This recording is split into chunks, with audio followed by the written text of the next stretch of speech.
سانہ پیمز میں ہونے والا یہ حادثہ پہلی بار نہیں ہے، یہ ایک ہسٹری رکھتا ہے۔ اس پر بات کرتے ہیں ڈاکٹر خالد رندھاوا صاحب، سابق صدر ہیں پی ایم اے پنجاب کے۔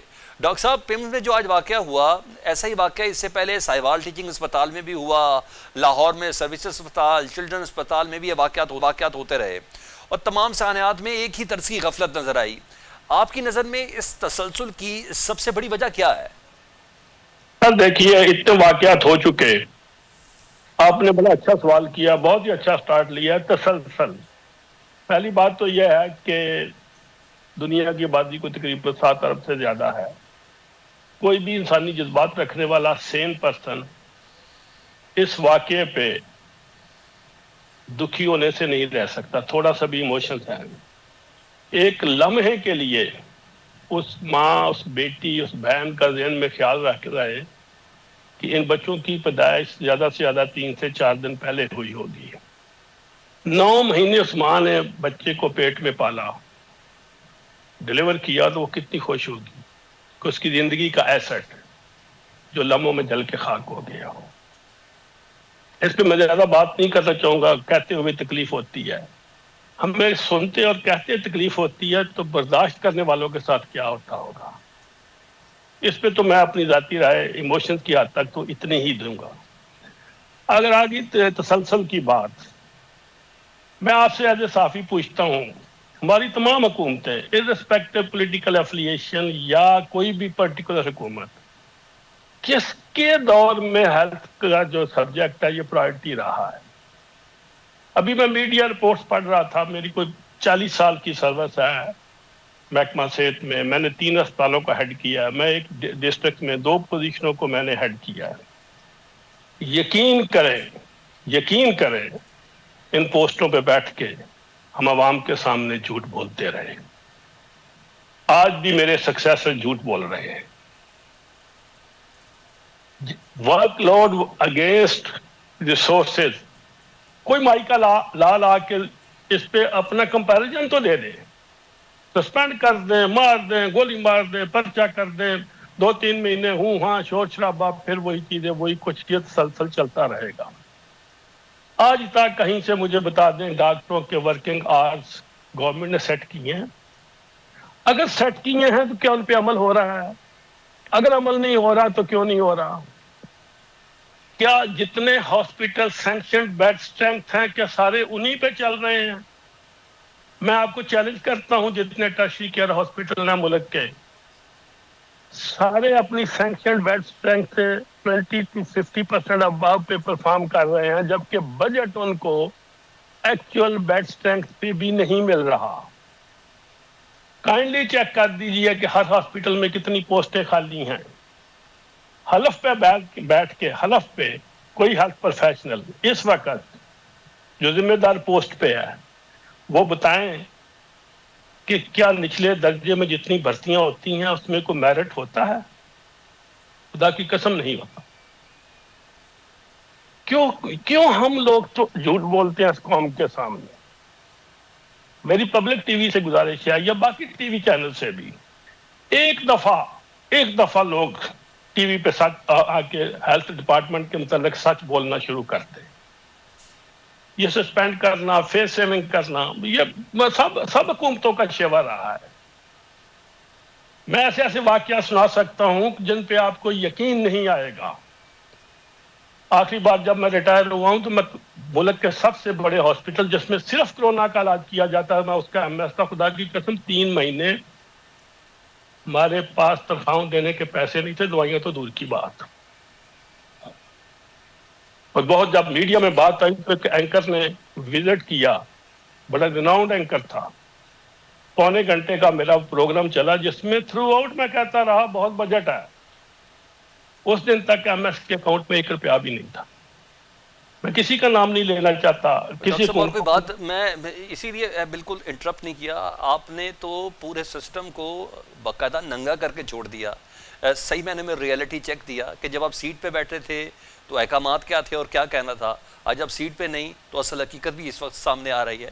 بہرحال ایسا واقعہ ہو جائے تو ڈاکٹر صاحب، یہ کام ریسکیو حکام ہے کہ وہ عوام کو بچائیں، لیکن جب یہ واقعہ ہوتا ہے تو ڈاکٹرز یا نرسز سمیت جو دوسرا سٹاف ہے وہ بھی موجود ہوتا ہے، ان کی کیا ذمہ داری بنتی ہے؟ کیونکہ آج ہم نے دیکھا ایک بچی کو اس کی خالہ نے بچایا ہے جبکہ عملہ اپنی جان بچانے میں مصروف تھا.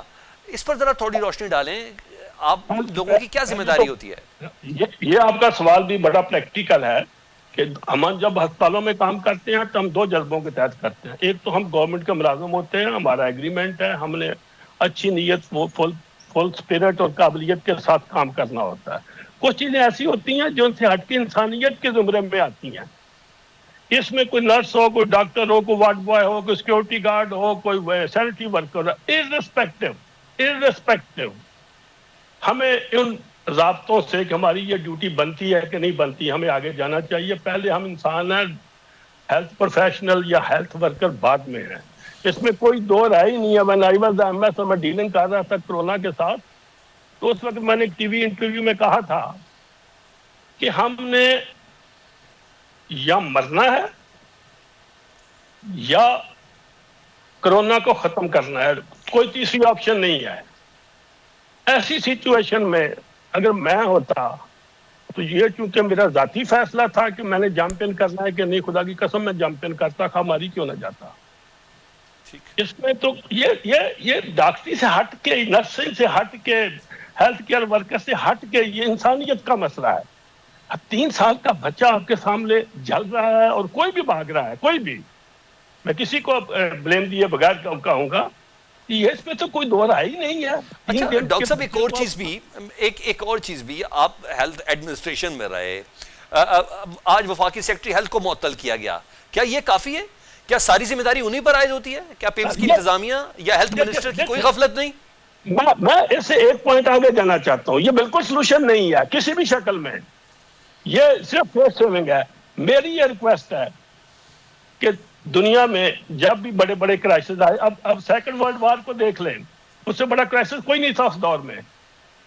اس کو بینچ مارک بنا کے دنیا میں کتنی ترقی کی، سیاست کے انداز بدل گئے، فائنینشیل مینجمنٹ کے انداز بدل گئے، ہیلتھ کیئر کے انداز بدل گئے، کمیونیکیشن کے بدل گئے. آج ہم اس بڑے سانحوں کو، ان بچوں کی جو شہادت ہے، ان کو ہم خراج عقیدت پیش کرتے ہوئے آئیں 2-3 فیصلے کر لیں. ایک پیمز کی حد تک کر لیں، بعد میں اس کو ریپلیکیٹ کر لیجئے گا. پچھلے 10 سال میں over all governance, lapses, gaps, اس پہ ایک جوڈیشل کمیشن بنا دے جو صرف فیکٹ فائنڈنگ کرے، سزا نہ دے کسی کو، فیکٹ فائنڈنگ کر کے اس کے بعد ریکمنڈیشن بنائے کہ آگے کیا کرنا ہے. یقین کریں بہت سی چیزیں تھیں. یہ سسپینشن وغیرہ جو ہے یہ تو just a joke, not more than a mockery. I am sorry, میں کسی حکومت کے خلاف نہیں ہوں، میں کسی حکومت کی فیور میں نہیں ہوں. میں نے 3-4 حکومتیں اپنے پیریڈ میں دیکھی. اس کو ہم ورلڈ وار سیکنڈ کی طرح ہیلتھ کا وہ والا سانحہ بنا لیں جو ساری عمر یاد رہے، اور وہ سارا پلاننگ، وہ سارا پروجیکٹ ان بچوں کے نام کریں. اس کو یاد رکھنے کے لیے لیٹ اس ڈیسائیڈ ٹوڈے کہ ہم ہر سال پیشنٹ سیفٹی ڈے آبزرو کریں، جس میں مختلف فیکٹرز ہیں، جس میں یہ فائر کا واقعہ ہے، بلڈنگ کولیپس کرتی ہے، آپ کا شارٹ سرکٹنگ ہوتی ہے. ہم اس دن یہ ریہرسل کریں جس میں تھرڈ پارٹی کے ایکسپرٹس ہوں اور وہ ہماری تیاریوں کو آبزرو کریں. وہ ہوگا وہ پیشنٹ سیفٹی ڈے. اس کے علاوہ ہر 3 مہینے بعد ایک ہماری یہ ریہرسل ہونی چاہیے جس پہ جو تھرڈ پارٹی ویلیویشن کرے کہ ویئر وی اسٹینڈ. صرف بند کے نہیں، اس کے علاوہ بھی اور ڈاکٹر صاحب یہ تو انٹرنیشنل سٹینڈرڈ بھی یہی ہے دنیا میں، اسی لیے اسپتال محفوظ ترین تصور کیے جاتے ہیں. ویسے پاکستان کی حالت یہ ہے، 2024 میں جب یہ سائیوال سانحہ ہوا، تحقیقاتی رپورٹ سامنے آئی تو فائر فائٹنگ آلات کے میعاد ختم ہو چکی تھی، انکشاف ہوا. کیا عام طور پہ سرکاری اسپتالوں میں یہی عمومی رویہ ہے؟ میں بڑے دکھی دل کے ساتھ، بڑی تکلیف کے ساتھ یہ سچ بول رہا ہوں کہ مور آر دی لیس ایسا ہی ہے. دوسری بات، بہتری کرنے کے لیے ہمیں کوئی بڑے کتابیں نہیں پڑھنی پڑیں گی. دنیا میں سٹینڈرڈ چل رہے ہیں، ہم نے پکڑ کے سمپل ان کو ریپلیکیٹ کرنا ہے. دوسری، گورنمنٹ سے میری ریکویسٹ ہے آپ کے چینل کے تھرو، میڈیکل پروفیشن میں جنرلی انڈیویجول لیول پہ جو ہیلتھ کیئر ورکر ہیں ان میں فرسٹریشن ہے، اس فرسٹریشن کو ایڈریس کریں. جب ہم ڈاکٹر بنے تھے، یقین کریں 3 سے 4% لوگ کہتے تھے کہ ہم باہر کے ملک جائیں گے. ایک سروے کر لیں، MBBS کی فائنل ایئر کلاس میں اپنے بندے بھیجیں، ان سے فیوچر پلان پوچھیں. 90% کہتے ہیں ہم باہر جانا چاہتے ہیں. جو نہیں جا سکیں گے وہ مجبوری میں رہیں گے. جو مجبوری میں رہے گا وہ ڈیلیور کیا کرے گا؟ گورنمنٹ ٹھیک کو ہے. ایک کمپریہنسو پلان بنانا چاہیے. فار ہیون سیک اس پروفیشن پہ مہربانی کریں. I can tell you honestly prime minister ٹھیک پاکستان میاں شہباز شریف نے جس دن یہ سوچ لیا کہ میں نے بیٹری لانی ہے خدا کی قسم آ جائے گی. ٹھیک. جس نے اچھا سوچ ڈاکٹر صاحب لیا. تھوڑا جی ڈاکٹر صاحب تھوڑا اور گائیڈ کر دیں. نرسری اور آئی سی یو وارڈز میں آکسیجن پائپ لائنز کی موجودگی یہ دراصل آگ کو بہت خطرناک بناتی ہے. جو عالمی معیارات ہیں اس کے مطابق ایسے وارڈز کے لیے کوئی حفاظتی ڈیزائن بھی تو ہوتا ہے نا, وہ کیا ڈیزائن پاکستان میں فالو کیا جاتا ہے؟ میں کہتا ہوں کوئی پرابلم ہی نہیں ہے نیت ہو تو. میرا بار بار اسی چیز پہ ایمفسائز ہے کہ نیت ہو تو کون سی چیز ہے جو دنیا میں نہیں ہو رہی. ہم نے کوئی نئی راکٹ سائنس نہیں کرنی, نہ ہی ہم نے کوئی نئی ریسرچ کرنی ہے. بنے بنائے ماڈل ہے, نیت کی ڈائریکشن کرنی ہے ہیلتھ کی طرف. سسپینشن کر دیں گے کیا ہوگا؟ کیا پھر یہ واقعات ختم ہو جائیں گے؟ وہ دیکھیں تو صحیح کہ آن گراؤنڈ سچویشن کیا ہے. یہ ایک فیکٹر نہیں ہے. میں نے آپ کو ایک سے مثال دیا چھوٹی سی. آج کے ینگ ڈاکٹرز کے سمپلی ورکنگ آورز کا چیک کر لیں اور دیکھ لیں ان پہ عمل درآمد ہو رہا ہے کہ نہیں. دنیا میں یہ چل رہا ہے سسٹم نا, یہ تو نہیں کہ پاکستان میں چمبا ہے. ٹھیک ہے. اچھا مگر ڈاکٹر صاحب آپ مسلسل پرائم منسٹر آف پاکستان کو کہہ رہے ہیں اگر ان کی نیت ہو وہ کرنا چاہیں, کوئی راکٹ سائنس نہیں, کوئی کتابیں نہیں کھولنی پڑھنی, صرف اصولوں کو ریپلیکیٹ کرنا ہے, دنیا میں یہ اصول مروجہ ہیں. آپ سمجھتے ہیں ملک بھر کے سرکاری اسپتالوں کا ایک آزادانہ اور لازمی فائر سیفٹی سرٹیفکیشن نظام متعارف کرانا وقت کی ضرورت ہے؟ کیونکہ یہ انکشاف ہے کہ قائمہ کمیٹی برائے صحت نے وزیر اعظم کو یہ رپورٹ بھیجی تھی کہ اسلام آباد کے اسپتالوں میں سیفٹی کا سرے سے کوئی انتظام ہی نہیں ہے. تو گراس روٹ تو آپ نے خود پکڑ لی کہ سال پہلے رپورٹ بھیجی تھی. اس رپورٹ پہ عمل درآمد کو آپ ہائی لائٹ کر دیں. کون ذمہ دار ہے؟ جس نے اس رپورٹ کو ٹو نہیں کیا, اس کو لے کے نہیں چلا,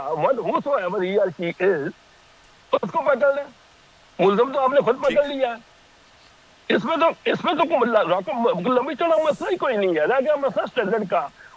جو ہے سینٹرل آکسیجن سپلائی دنیا بھر کے ہاسپٹل میں ہوتی ہے, کہ پاکستان میں نہیں ہو رہی. کیا وہاں آگ لگتی ہے؟ ایسا نہیں ہے. سیفٹی اسٹینڈرڈ ہیں. آپ تو صرف آگ کی بات کر رہے ہیں, میں تو بلڈنگ کولیپس کی بات کر رہا ہوں, میں شارٹ سرکٹنگ کی بات کر رہا ہوں. یہ پانی کا فلڈ کا پانی اندر آ جاتا ہے. یہ ساری چیزوں پہ let's have a 10 year performance audit, اور اس میں گیپس آئیڈینٹیفائی کر کے امپروو کر رہے ہیں اگر نیت ہے تو. اگر نیت نہیں ہے 2 سال بچہ سسپینڈ کریں, ایف آئی آر کریں, تھوڑا سا ہائپ کریٹ ہوگی, 3 مہینے کے بعد ہم سائی وال کی طرح بھول جائیں گے. اللہ کرے نیت میں پریورٹی ہے. ڈاکٹر خالد رندھاوا صاحب جن کی گفتگو کا لب الباب یہ تھا کہ ہر شاخ پہ الو بیٹھا ہے, انجام گلستان کیا ہوگا؟